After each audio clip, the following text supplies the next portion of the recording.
you've got a few things going on here, but first of all, you've replaced the normal absorbent external wall with impermeable plaster as part of damp proofing treatment.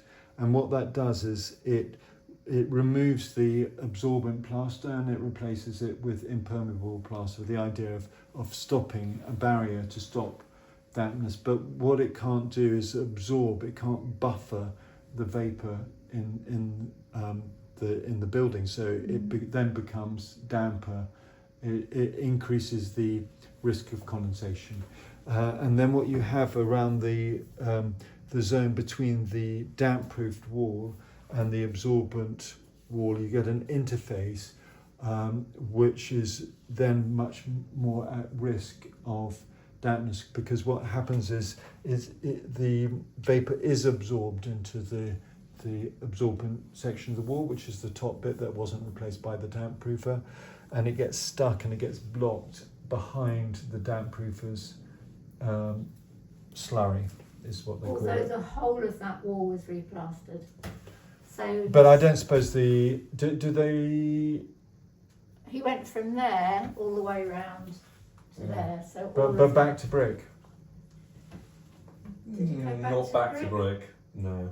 I don't think so. I think what you would have brick. found is that, because you can see it's been damp proofed on the outside. Yeah. So what damp proofers do is they take it to 1.3 meters, well, between 1 and 1.3 meters. Not the replastering we've just had done. No, that would have been finishing plaster, or you might have Okay, had, it might have okay. been a bit more than that, but Yeah, But it it- wasn't. Yeah, he certainly didn't take it back to the brick. no. So that's the issue. That's the risk. Okay. But the solution comes from dealing with the root cause, which is vapour. You've got 2 or 3 issues here. One is that you don't have a heater, you don't have a radiator in here. You've got an electrical heater, which presumably you have it on as thermostat, or just when you need it, Just or when we need So we it. need it. yeah, which means at night it's going to get quite cold here, and you've got an external rectangle or corner, Wall. so you get a lot of heat loss, and the fridge does a number of things. One is that it stops the normal airflow of warm air within any of the air within the building will flow around to some extent, but the fridge will stop that, as any furniture would do. It's not specifically fridge.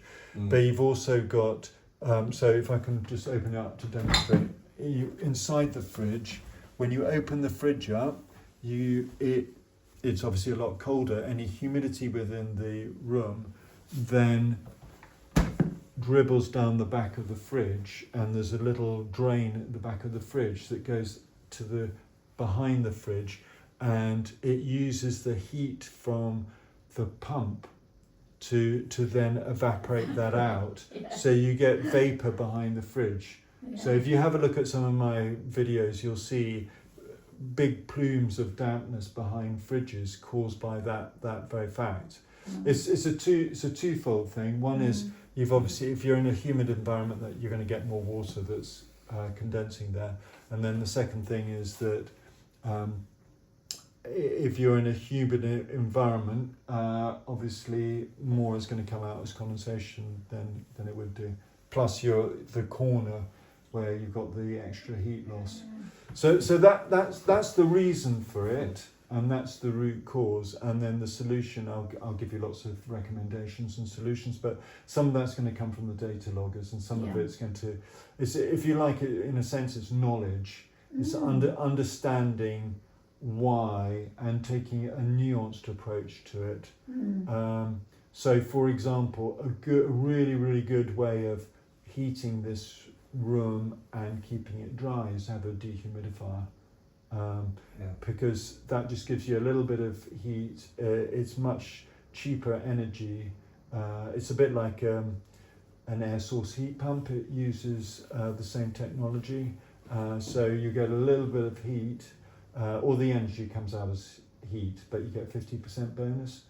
that plus you're obviously drying the room at the same time. Right. The other thing is dry air feels warmer than damp air, or put it the other way around, damp air in winter when it's damp it always feels colder, and so if it's dry you don't need to use as much energy. Right. So it's a good solution.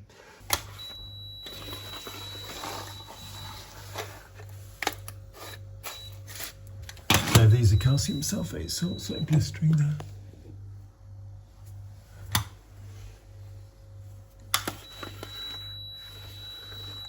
Have you got any water on? No, have you had All any? mine. No, not on that. I mean, I've had tons today, but not.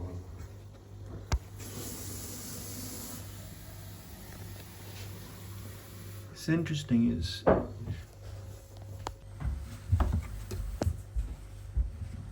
there's a lot of water in here.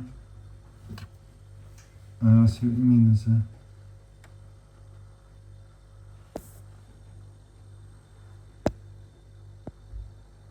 dripping down. You can, can't you? So I saw that when I looked over the edge. When you boil the kettle. Or when we cook. When we're cooking, or either when we boil a kettle or when we cook, we put it on as well as, well, when we cook, we use this. But I mean, generally you're doing all the right things, and this is the damp proofing level, and this is the vapour that's getting trapped in above it. You can see other reports where you can see it often more clearly where they've got blistering, a line of blister above the damp proofing treatment. Yeah. If you look here, you can see that there's Wow. the area of heat loss, but in winter when it's cold, you'll get a lot of additional heat loss in the corner there. So the blue is obviously colder than green. It goes up to red. So you can see where the temperature of the fridge.